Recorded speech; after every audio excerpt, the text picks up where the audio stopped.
Vallahi Allah haqqı. Oxuyursan gül kimi, dadı yoxdur.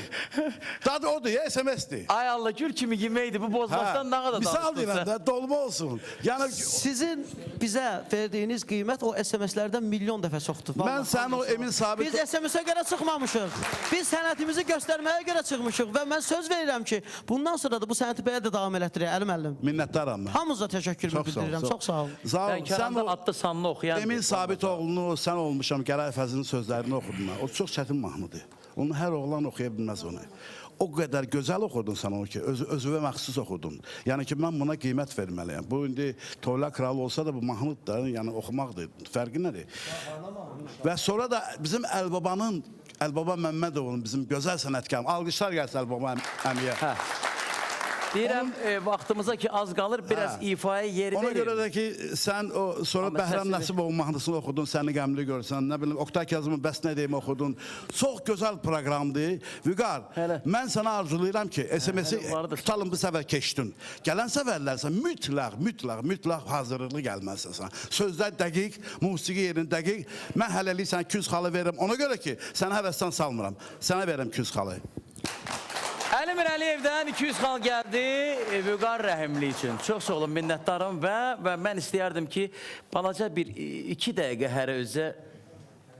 hər özə bir 3 dəqiqəli repertuar ayırıram. Buyurun, çünki indi o biri qonaqları bura çağıracağım birazdan.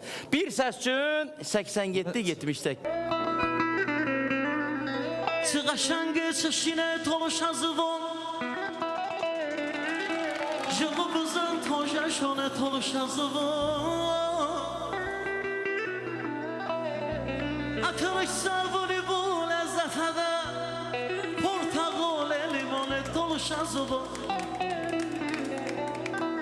Düşmün əvvəl vılı çiz mutədə Əvvəl muhtəçımı zıvone Toluşan zıvone Toluşulma mutan joğu jago Səmə həmən nənə zıvone Toluşan zıvon Səmə həmən nənə zıvone Toluşan zıvon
Çok sağ olun. Vaxta çox az qalıb. 2763 səslə bizi tərk eləyir. Eyb yox, neynəyək? Zaur həmişə bizim qəlbimizdədir.